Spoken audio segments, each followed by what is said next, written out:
दोस्तों हम लोग अभी इस वीडियो के अंदर बिहार 7th फेज टीचर भर्ती के लिए जो नई नोटिस आने वाली है, नई नोटिफिकेशन आने वाली है, उसके अंदर जो सिलेबस होने वाला है उस सिलेबस में एक सिलेबस ऐसा है जो अनिवार्य रूप से पहली से लेकर 12वीं तक के अभ्यर्थियों को इसकी तैयारी करना है। वो है जनरल स्टडीज़, जिसमें से GK, GS, current affairs, science के प्रश्न पूछे जाएंगे। तो इसी चीज़ों को हम लोग अभी इस वीडियो के अंदर कवर करेंगे और साथ साथ में बीपीएससी के द्वारा जो पूर्व में परीक्षा हुआ है उसमें जो भी प्रश्न दिए गए उन प्रश्नों को भी साथ में रखेंगे और उसको पूरा डिटेल एक्सप्लेन के साथ हम लोग कवर करेंगे, जिससे कि आपकी तैयारी में और भी मजबूती प्रदान कर सके। तो दोस्तों इस वीडियो को हम लोग शुरू करते हैं। आप लोग शुरू से अंत तक बने रहिएगा।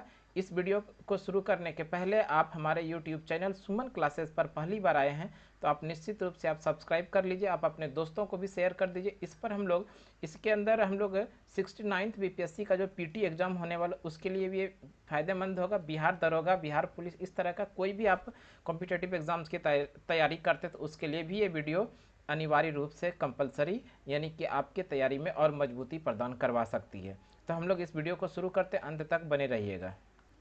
देखिए क्वेश्चन है, भारतीय संविधान के किस भाग को मैग्ना कार्टा कहा जाता है? भारतीय संविधान के किस भाग को मैग्ना कार्टा कहा जाता है? तो ध्यान रखिएगा, भाग 3 जिसके अंदर की मौलिक अधिकार है, इसी भाग 3 को भारतीय संविधान का मैग्ना कार्टा कहा जाता है। अगर हम लोग बात कर ले 1215 ईस्वी में ब्रिटेन यानी ब्रिटेन के जो राजा थे जिसका नाम है किंग जॉन, इसी किंग जॉन ने ब्रिटेन के लोगों के लिए कुछ मौलिक अधिकार लागू किया था और यही मौलिक अधिकार ब्रिटेन के लोगों ने मैग्ना कार्टा कहा था। इसलिए संविधान के भाग 3 को, भारतीय संविधान के भाग 3 को मैग्ना कार्टा के नाम से जानते हैं। दोस्तों हम लोग ये भी जानते हैं, मौलिक अधिकार की बात करते तो ये मौलिक अधिकार भारतीय संविधान के भाग 3 के अंदर है और अनुच्छेद 12 से 35 के बीच में। भारतीय संविधान के भाग 3 में मौलिक अधिकार है, अनुच्छेद 12 से 35 के बीच में है। मौलिक अधिकार का प्रावधान अमेरिका के संविधान से लिया गया है। आगे बात करते हैं, मौलिक अधिकार की मांग सर्वप्रथम मौखिक की गई थी और ये मौलिक अधिकार का मांग सर्वप्रथम मौखिक एनी बेसेंट के द्वारा किया गया था। मौलिक अधिकार का लिखित मांग 1928 ईस्वी में मोतीलाल नेहरू के द्वारा नेहरू रिपोर्ट प्रस्तुत करके किया गया था। तो ध्यान रखिएगा, मौलिक अधिकार का लिखित मांग 1928 में मोतीलाल नेहरू के द्वारा नेहरू रिपोर्ट के अंदर प्रस्तुत किया गया था। इसी नेहरू रिपोर्ट को ब्लूप्रिंट के नाम से भी जानते हैं। आगे बात कर ले, मौलिक अधिकार का मांग भारतीय राष्ट्रीय कांग्रेस के कराची अधिवेशन में भी किया गया था और भारतीय राष्ट्रीय कांग्रेस का कराची अधिवेशन जो 1931 में हुआ था, इस कराची अधिवेशन का जो अध्यक्षता किया था वो सरदार पटेल ने किया था और इस अधिवेशन में भी मौलिक अधिकार की मांग की गई थी। आगे बात कर ले, मौलिक अधिकार का मांग 1931 के द्वितीय गोलमेज सम्मेलन जो लंदन में हुआ था, इस द्वितीय गोलमेज सम्मेलन में महात्मा गांधी के द्वारा मौलिक अधिकार की मांग किया गया था। तो इस तरह से मौलिक अधिकार का मांग अलग अलग लोगों ने अलग अलग समय में किया था। दोस्तों मौलिक अधिकार की बात करें तो वर्तमान समय में भारतीय संविधान के अंदर मौलिक अधिकारों की संख्या 6 है, जबकि मूल संविधान में मौलिक अधिकारों की 7 था, मौलिक अधिकारों की संख्या 7 था। तो इस तरह से कौन सा मौलिक अधिकार निकाला गया? तो ध्यान रखिएगा, 44वां संविधान संशोधन 1978 के द्वारा संपत्ति के अधिकार को मौलिक अधिकार से निकालकर विधिक अधिकार और अनुच्छेद नंबर 301 के अंदर रखा गया है। तो इस तरह से वर्तमान समय में मौलिक अधिकारों की संख्या 6 रह गई है, जबकि मूल संविधान में मौलिक अधिकारों की संख्या 7 था। नेक्स्ट क्वेश्चन है, संविधान सभा के निर्माण के लिए प्रारूप समिति के अध्यक्ष कौन थे? यानी जब संविधान सभा का निर्माण किया जा रहा था उस समय प्रारूप समिति यानी ड्राफ्टिंग कमेटी के अध्यक्ष किसे बनाया गया था? तो ध्यान रखिएगा, संविधान सभा के निर्माण के लिए प्रारूप समिति यानी ड्राफ्टिंग कमेटी के जो अध्यक्ष बनाए गए थे वो भीमराव अंबेडकर को बनाया गया था। Bhimrao Ambedkar option number A के अंदर है, तो ऑप्शन नंबर ए सही हो जाएगा। अगर हम लोग बात कर लें प्रारूप समिति का गठन कब हुआ था? प्रारूप समिति का गठन 29 अगस्त 1947 ईस्वी को प्रारूप समिति का गठन किया गया था, जिसके अध्यक्ष थे भीमराव अंबेडकर और भीमराव अंबेडकर के अलावे इसके 6 अन्य सदस्य भी थे। 6 अन्य सदस्य कौन कौन थे? तो डीपी खेतान थे और इनके बाद इनके स्थान पे टीटी कृष्णा आचार्य को बनाया गया। बीएल मित्तल थे और इसके बीएल मित्तल के स्थान पे फिर से इसको बनाया गया था माधव राव को। के एम मुंशी, मोहम्मद सादुल्ला, गोपाल स्वामी अयंगर और कृष्णा स्वामी अय्यर। तो इस तरह से ये 6 लोग भारतीय संविधान सभा के निर्माण के लिए प्रारूप समिति के सदस्य थे। नेक्स्ट क्वेश्चन है, मुस्लिम लीग की स्थापना कब हुई?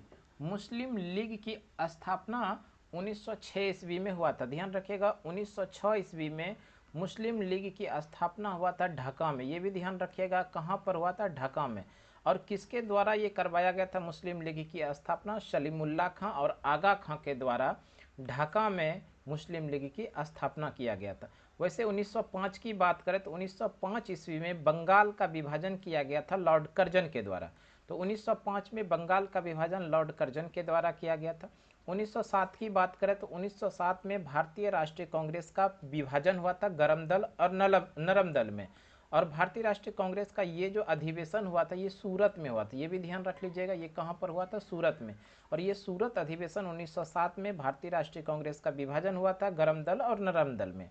1911 में ध्यान रखिएगा दिल्ली दरबार का आयोजन किया गया था और इसी दिल्ली दरबार के अंदर ये जो बंगाल का विभाजन किया गया था इसको रद्द किया गया और साथ साथ में भारत की राजधानी नई दिल्ली से कोलकाता से बदल के नई दिल्ली किया। जबकि भारत की राजधानी कोलकाता से बदल के नई दिल्ली बना कब? तो 1912 में, जबकि घोषणा हुआ था 1911 में। नेक्स्ट क्वेश्चन है, मूल संविधान में डैश अनुसूचियां थी। देखिए ये मूल संविधान की बात किया जा रहा है। मूल संविधान वो संविधान जिसमें कि किसी भी प्रकार का कोई संशोधन नहीं किया गया था, उसी को मूल संविधान बोलते हैं। मूल संविधान में अनुसूचियों की संख्या 8 थी, जबकि वर्तमान समय में अनुसूचियों की संख्या 12 हो गई है। तो वर्तमान समय में भारतीय संविधान में 12 अनुसूची है, जबकि मूल संविधान में अनुसूचियों की संख्या 8 था। इस तरह से ऑप्शन नंबर ए सही हो जाएगा। नेक्स्ट क्वेश्चन है, भारत एक राज्य संघ है, किस अनुच्छेद के अंदर? तो ध्यान रखिएगा, भारत एक राज्य संघ है और इस संघ से किसी भी राज्य को अलग होने का अधिकार नहीं है। ये भारतीय संविधान के अनुच्छेद नंबर 1 के अंदर है। अनुच्छेद नंबर 1 ऑप्शन नंबर ए के अंदर है, तो ऑप्शन नंबर ए सही हो जाएगा। अनुच्छेद 40 इसके अंदर ग्राम पंचायत का उल्लेख किया गया है। अनुच्छेद नंबर 356 के अंदर है राष्ट्रपति शासन। अनुच्छेद नंबर 19 के अंदर स्वतंत्रता है, ध्यान रखिएगा। नेक्स्ट क्वेश्चन है, भारत के वर्तमान राष्ट्रपति द्रौपदी मुर्मू किस राज्य की राज्यपाल रह चुकी है? तो ध्यान रखिएगा, भारत के वर्तमान समय में जो राष्ट्रपति है द्रौपदी मुर्मू, ये पूर्व में झारखंड की राज्यपाल रह चुकी है। झारखंड ऑप्शन नंबर बी के अंदर है, तो ऑप्शन नंबर बी सही हो जाएगा। हम लोग बात कर लेते हैं द्रौपदी मुर्मू देश की बनने वाली दूसरी महिला राष्ट्रपति है। देश की बनने वाली दूसरी महिला राष्ट्रपति द्रौपदी मुर्मू और देश की बनने वाली पहली आदिवासी महिला राष्ट्रपति है द्रौपदी मुर्मू। अगर आदिवासी महिला राष्ट्रपति ये पहले नंबर की है, जबकि महिला राष्ट्रपति के क्रम में इनका दूसरा स्थान है। इसके पहले ये झारखंड राज्य की राज्यपाल रह चुकी है। द्रौपदी मुर्मू का जन्म ध्यान रखिएगा उड़ीसा के मयूरभंज इलाके में हुआ था। उड़ीसा के मयूरभंज इलाके में हुआ था और वर्तमान समय में देश की ये राष्ट्रपति है। आगे बात कर लेते हैं। नेक्स्ट क्वेश्चन, राज्यपाल बनने के लिए न्यूनतम उम्र सीमा क्या होनी चाहिए? राज्यपाल के साथ साथ में ध्यान रखिएगा प्रेसिडेंट, पी फॉर प्रेसिडेंट, और वीपी मतलब ध्यान रखिएगा वाइस प्रेसिडेंट, और जी से हो जाएगा ये गवर्नर। तो ये तीनों के लिए बनने के लिए न्यूनतम उम्र जो है वो 35 वर्ष होना चाहिए। यानी राष्ट्रपति, उपराष्ट्रपति और गवर्नर यानी राज्यपाल, इन तीनों को बनने के लिए न्यूनतम उम्र जो होना चाहिए वो 35 वर्ष होना चाहिए। नेक्स्ट क्वेश्चन है, हाल ही में किस राष्ट्रीय राजनीतिक दल को राष्ट्रीय राजनीतिक दल का दर्जा दिया गया है? देखिए दिया गया है, भारत में हाल ही में किस राष्ट्रीय राजनीतिक दल को राष्ट्रीय राजनीतिक दल का दर्जा दिया गया है? तो ध्यान रखिएगा आम आदमी पार्टी जिसको आप के नाम से जानते हैं, आप आम आदमी पार्टी को हाल ही में राष्ट्रीय राजनीतिक दल का दर्जा दिया गया, जो ऑप्शन नंबर ए के अंदर है, तो ऑप्शन नंबर ए सही हो जाएगा। अगर हम लोग बात कर ले वर्तमान समय में कितने राष्ट्रीय राजनीतिक दल है, तो ध्यान रखिएगा 6 था, कितना 8 था, जिसमें से कि 3 राष्ट्रीय राजनीतिक दलों का दर्जा समाप्त किया और इसके स्थान पर एक नया राष्ट्रीय राजनीतिक दल जोड़ा गया। वो कौन सा है? आम आदमी पार्टी है। और कौन कौन से वर्तमान समय में राष्ट्रीय राजनीतिक पार्टी है उसको भी देख लेते हैं। अगर बात करें तो वर्तमान समय में आम आदमी पार्टी, जिसका गठन की 2012 में हुआ था और इनको 2023 के अंदर राष्ट्रीय राजनीतिक दल का दर्जा मिला है। इसके साथ में बहुजन समाज पार्टी अभी राष्ट्रीय राजनीतिक दल इनको दर्जा प्राप्त है, जिसका गठन 1984 में हुआ था। बहुजन समाज पार्टी को 2004 के अंदर राष्ट्रीय राजनीतिक दल का दर्जा दिया गया था। भारतीय राष्ट्रीय कांग्रेस पार्टी, भारतीय राष्ट्रीय कांग्रेस का पार्टी का स्थापना 1885 में होती है, जब इनको 1952 ईस्वी में राष्ट्रीय राजनीतिक दल का दर्जा दिया गया था। बहुजन समाज पार्टी जिसका गठन 1980, बहुजन नहीं दोस्तों, ये BJP, Bharatiya Janata party, Bharatiya Janata party जिसका गठन 1980 में हुआ था, इनको 80 से 84 के बीच में राष्ट्रीय राजनीतिक दल का दर्जा दिया गया। इसके अलावे नेशनल पीपुल्स पार्टी और communist party of India, communist party of India, इस दोनों को भी राष्ट्रीय राजनीतिक दल का दर्जा दिया गया है। नेशनल पीपुल्स पार्टी का गठन 2013 में हुआ था और 2019 के अंदर इसको राष्ट्रीय राजनीतिक दल का दर्जा दिया गया। कम्युनिस्ट पार्टी ऑफ इंडिया, जिसको मार्क्सवादी भी बोलेंगे, मार्क्सवादी पार्टी का गठन 1964 में हुआ था और 1968 के अंदर इनको राष्ट्रीय राजनीतिक दल का दर्जा दिया गया। अगर हम लोग बात कर लें 2023 में कौन कौन से ऐसे दल हैं जिसको राष्ट्रीय राजनीतिक दल का दर्जा समाप्त किया गया, तो एक तो है राष्ट्रवादी कांग्रेस पार्टी, राष्ट्रवादी कांग्रेस पार्टी, दूसरा है राष्ट्रीय कम्युनिस्ट पार्टी, सॉरी भारतीय कम्युनिस्ट पार्टी, दूसरा है भारतीय कम्युनिस्ट पार्टी और तृणमूल कांग्रेस। ये तीनों राजनीतिक दलों को राष्ट्रीय राजनीतिक दल का दर्जा 2023 के अंदर समाप्त कर दिया गया है। नेक्स्ट क्वेश्चन देखते हैं हम लोग। नेक्स्ट क्वेश्चन है धन विधेयक किस अनुच्छेद के अंदर, मनी बिल की चर्चा किया जा रहा है। मनी बिल, तो मनी बिल धन विधेयक का प्रावधान है भारतीय संविधान के अनुच्छेद नंबर 110 के अंदर। अनुच्छेद नंबर 110 ऑप्शन ए में है, तो ऑप्शन ए सही हो जाएगा। अगर बात कर लें अनुच्छेद 112 के अंदर है भारत का वित्तीय वर्ष, यानी कि भारतीय संविधान के अंदर बजट का तो प्रावधान नहीं है, इसी बजट के स्थान पे वार्षिक वित्त विवरण है जो अनुच्छेद नंबर 112 के अंदर है। अगर हम लोग बात कर ले अनुच्छेद 123, तो ये अनुच्छेद 123 राष्ट्रपति को अध्यादेश जारी करने का अधिकार अनुच्छेद नंबर 123 के अंदर है। जबकि 213 की बात करें तो 213 में राज्यपाल को अपने राज्य के अंदर अध्यादेश जारी करने का अधिकार अनुच्छेद नंबर 213 के अंदर है। वैसे ये जो प्रश्न पूछा गया था धन विधेयक किस अनुच्छेद में, तो अनुच्छेद नंबर 110 ऑप्शन नंबर ए सही हो जाएगा। नेक्स्ट क्वेश्चन है वोट करने का न्यूनतम उम्र सीमा। वोट करने का वर्तमान समय में उम्र सीमा जो है न्यूनतम 18 वर्ष है। ये भी ध्यान रखिएगा 61वां संविधान संशोधन 1989, 61वां संविधान संशोधन 89 के द्वारा वोट करने की न्यूनतम आयु 21 वर्ष से कम करके 18 वर्ष किया गया। ये भी इंपॉर्टेंट है, याद रखिएगा। 61वां संविधान संशोधन 1989 के द्वारा वोट डालने की न्यूनतम आयु 21 वर्ष से कम करके 18 वर्ष किया गया था। तो वर्तमान समय में वोट करने की न्यूनतम आयु 18 वर्ष है। आगे बात करते हैं विश्व की सबसे बड़ी स्थल अवरुद्ध देश। स्थल अवरुद्ध देश यानी लैंडलॉक्ड कंट्री। लैंडलॉक्ड कंट्री की बात करें तो वैसे देश जिसकी सीमा समुद्र से स्पर्श नहीं करती, ये समुद्र की बात किया जा रहा है। ऐसा नहीं समझ लीजिएगा कि झील से स्पर्श ना करे, झील नहीं, वो समुद्र से स्पर्श नहीं करे। वैसे देश जिसकी सीमा समुद्र से स्पर्श नहीं करे, वैसे देश को स्थल अवरुद्ध देश के अंदर रखा जाता है। तो विश्व की सबसे बड़ा स्थल अवरुद्ध देश है वो कजाकिस्तान। कजाकिस्तान की राजधानी भी ध्यान रखिएगा नूर सुल्तान, कजाकिस्तान की राजधानी नूर सुल्तान। आगे बात कर लेते हैं भारत और कजाकिस्तान के बीच में जो युद्ध अभ्यास हुआ है उसको काजिंद के नाम से जानते हैं। काजिंद युद्ध अभ्यास किसके किसके बीच हुआ है, तो भारत और कजाकिस्तान के बीच में हुआ है। एशिया के वैसे कौन कौन से देश हैं जो लैंडलॉक्ड कंट्री है, इसको भी ध्यान रख लीजिएगा। Afghanistan, Mongolia, Nepal, Bhutan, Turkmenistan, Uzbekistan, Kyrgyzstan, Tajikistan और लाओस। ये एशिया के ऐसे देश हैं जो लैंडलॉक्ड कंट्री है। कौन कौन, एक बार फिर से देख लीजिए। अफगानिस्तान है, मंगोलिया है, नेपाल है, भूटान है, तुर्कमेनिस्तान है, उज्बेकिस्तान है, किर्गिस्तान है, तजाकिस्तान है और लाओस है। ये सभी देश एशिया के लैंडलॉक्ड कंट्री के अंदर आता है। वैसे विश्व की सबसे बड़ी स्थल अवरुद्ध देश यानी लैंडलॉक्ड कंट्री जो है वो कजाकिस्तान है। नेक्स्ट क्वेश्चन देखते हैं हम लोग। नेक्स्ट क्वेश्चन है रामसर समझौता कब हुआ था, तो ध्यान रखिएगा ये जो रामसर पहले स्थित कहाँ पर है, कैस्पियन सागर के तट पर रामसर स्थित है।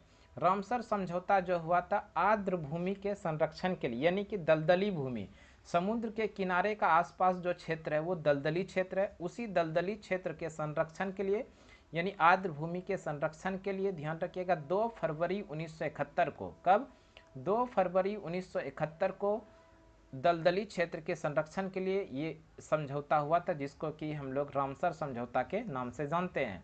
ये रामसर किस देश के अंदर है तो ये भी ध्यान रखिएगा ईरान के अंदर है। रामसर किस देश के अंदर है? ईरान में है। और रामसर जो समझौता हुआ था दलदली क्षेत्र यानी आर्द्र भूमि के संरक्षण के लिए हुआ था, 2 फरवरी 1971 के अंदर हुआ था। अगर हम लोग बात कर लें भारत में रामसर साइट के कितने साइट हैं तो 75 साइट है, ध्यान रखिएगा। वर्तमान समय में भारत के अंदर कितने रामसर साइट है? 75 है। भारत का पहला रामसर साइट चिल्का झील जो उड़ीसा के अंदर है वो था। भारत का पहला रामसर साइट कौन सा है? चिल्का झील उड़ीसा के अंदर। और ये भी ध्यान रख लीजिएगा 2 फरवरी को विश्व आर्द्र भूमि दिवस मनाया जाता है यानी वेटलैंड डे मनाया जाता है। 2 फरवरी को क्या मनाया जाता है? वेटलैंड डे यानी विश्व आर्द्र भूमि दिवस मनाया जाता है। ईरान की हम लोग बात कर ले तो ईरान की जो राजधानी है वो तेहरान है। और ईरान की नई मुद्रा क्या है तो टोमान है, ध्यान रखिएगा ईरान की नई मुद्रा टोमान है। प्रश्न पूछा गया था रामसर समझौता हुआ था, रामसर समझौता कैस्पियन सागर के तट पर हुआ था और ये रामसर ईरान के अंदर है। हुआ कब था ये समझौता? 2 फरवरी 1971 को। नेक्स्ट क्वेश्चन देखते हैं हम लोग। नेक्स्ट क्वेश्चन है उत्तरी कोरिया और दक्षिणी कोरिया। उत्तरी कोरिया और दक्षिणी कोरिया को जोड़ने वाली अक्षांश रेखा अक्षांश वृत्त कौन सा है? उत्तरी कोरिया और दक्षिणी कोरिया को जोड़ने वाली अक्षांश रेखा 38वीं समानांतर है। 38 डिग्री अक्षांश रेखा जो उत्तरी कोरिया और दक्षिणी कोरिया को जोड़ती है।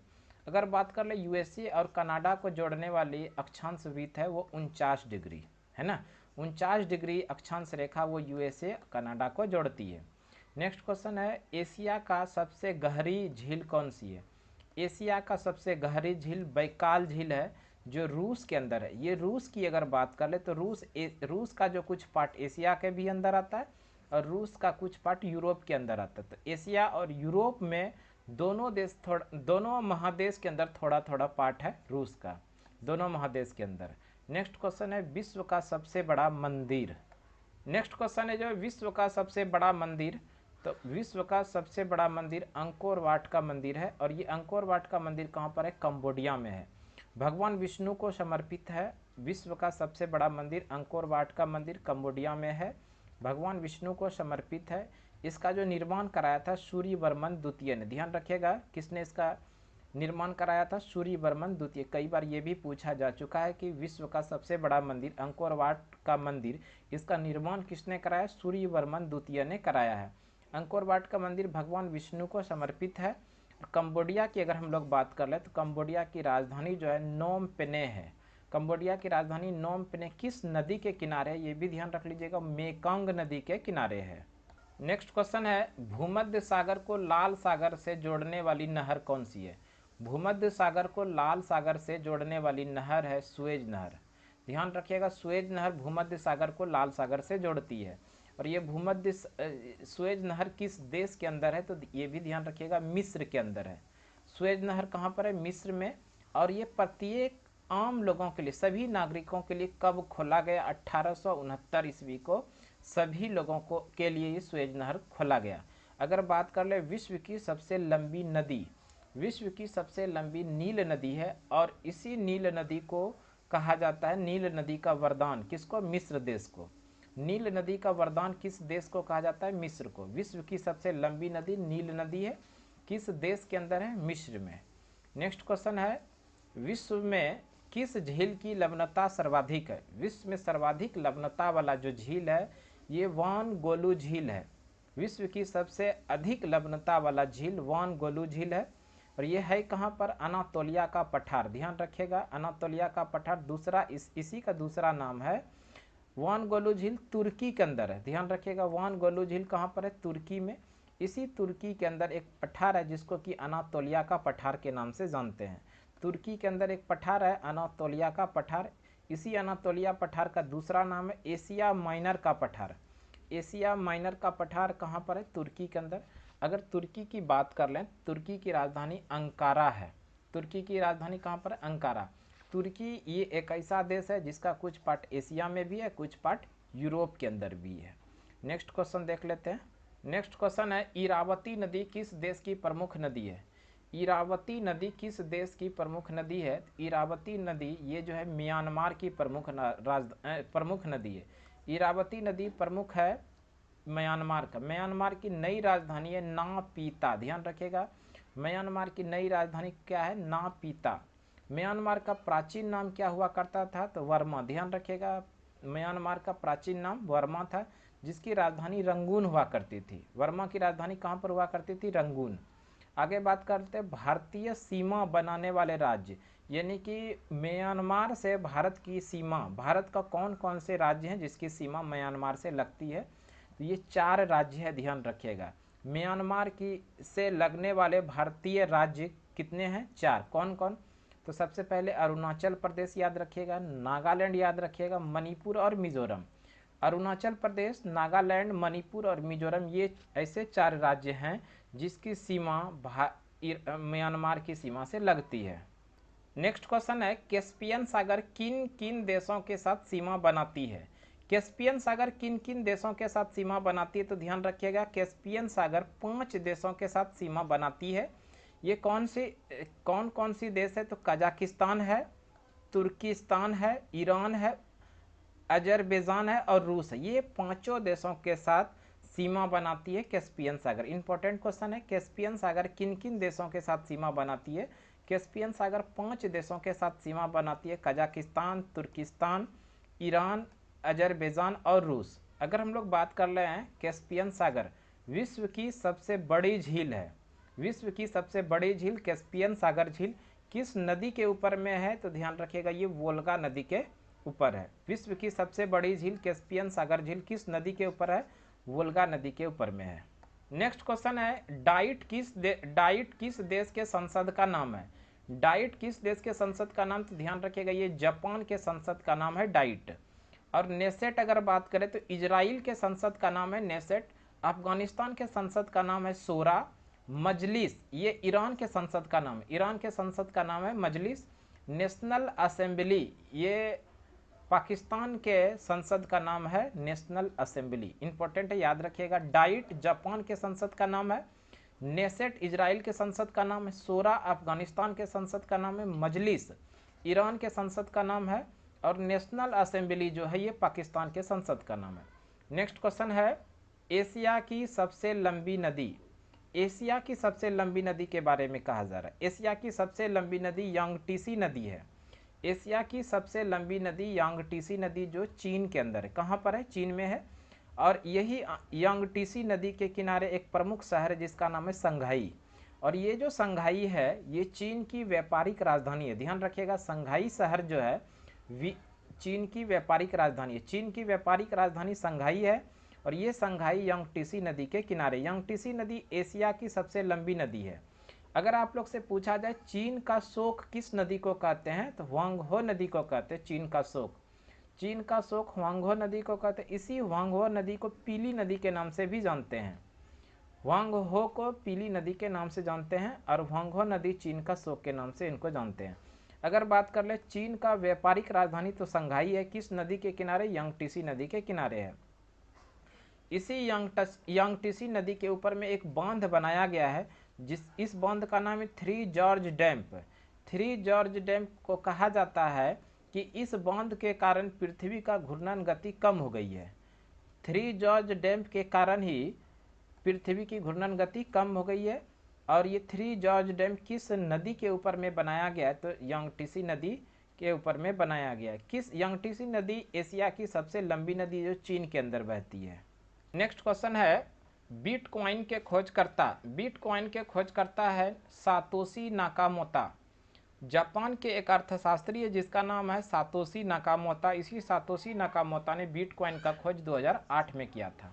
इंपॉर्टेंट है, ध्यान रखिएगा। बिटकॉइन के खोजकर्ता सातोशी नाकामोतो जापान का अर्थशास्त्री है, 2008 में बिटकॉइन का खोज किया है। नेक्स्ट क्वेश्चन है, भारत के पहले व्यक्ति जिसे अर्थशास्त्र का नोबेल दिया गया था। भारत के पहले व्यक्ति जिनको कि अर्थशास्त्र का नोबेल दिया गया था वो है अमर्त्य सेन। अमर्त्य सेन को 1998 के अंदर अर्थशास्त्र के क्षेत्र में लोक कल्याणकारी काम के लिए इनको अर्थशास्त्र के क्षेत्र में नोबेल पुरस्कार दिया गया था। अगर बात कर ले नोबेल पुरस्कार अर्थशास्त्र के क्षेत्र में कब से दिया जाता है, तो 1969 ईस्वी से अर्थशास्त्र के क्षेत्र में नोबेल पुरस्कार दिया जाता था। अर्थशास्त्र के क्षेत्र में पहली बार नोबेल कब दिया गया था? 1969 में। जबकि अर्थशास्त्र के क्षेत्र में नोबेल पुरस्कार दिए जाने की घोषणा हुआ था 1967 में और दिया गया था पहली बार 1969 में। वर्तमान समय में नोबेल पुरस्कार जो है कितने क्षेत्रों में दिया जाता है? 6 क्षेत्रों में दिया जाता था। ये 6 क्षेत्र कौन है? ध्यान रखिएगा, ये 6 क्षेत्र जो है साहित्य है, शांति है, भौतिकी है, रसायन है, चिकित्सा है और चिकित्सा के साथ साथ में अर्थशास्त्र है। नेक्स्ट क्वेश्चन है, नोबेल पुरस्कार की शुरुआत 1901 में होती है। अल्फ्रेड नोबेल की याद में प्रत्येक वर्ष 10 दिसंबर को नोबेल पुरस्कार दिया जाता है। 6 क्षेत्रों में पुरस्कार ये दिया जाता है। नेक्स्ट क्वेश्चन जो है, वस्तु एवं सेवा कर, वस्तु एवं सेवा कर यानी GST, goods and service tax लागू करने वाला भारत का पहला राज्य। वस्तु एवं सेवा कर यानी जीएसटी लागू करने वाला भारत का पहला राज्य है असम। ये लागू किया गया था 15 जुलाई 2017 को। किस समिति के सिफारिश पर जीएसटी लागू किया गया है? विजय केलकर समिति के सिफारिश पे भारत में जीएसटी लागू किया गया है। जीएसटी एक प्रकार का समवर्ती सूची का विषय है और एक प्रकार का अप्रत्यक्ष कर है। जीएसटी का जो प्रावधान है भारतीय संविधान के अनुच्छेद नंबर 279A के अंदर है। नेक्स्ट क्वेश्चन है, शेयर बाजार को नियंत्रित करने वाली संस्था कौन सी है? शेयर बाजार से संबंधित प्रश्न है, तो ध्यान रखिएगा, शेयर बाजार को नियंत्रित करने वाली जो संस्था है वो सेबी है। सेबी यानी security exchange board of India. SEBI की स्थापना होती है 1988 में, जबकि अधिनियम है 1992 का। शेयर बाजार को नियंत्रित करने वाली संस्था सेबी की स्थापना 1988 में, अधिनियम है 1992 का। हेडक्वार्टर है मुंबई में। इसके हेड वर्तमान समय में हेड जो है माधुरी पुरी बुच है, याद रखिएगा। शेयर बाजार यानी सेबी के हेड कौन है? माधुरी पुरी बुच।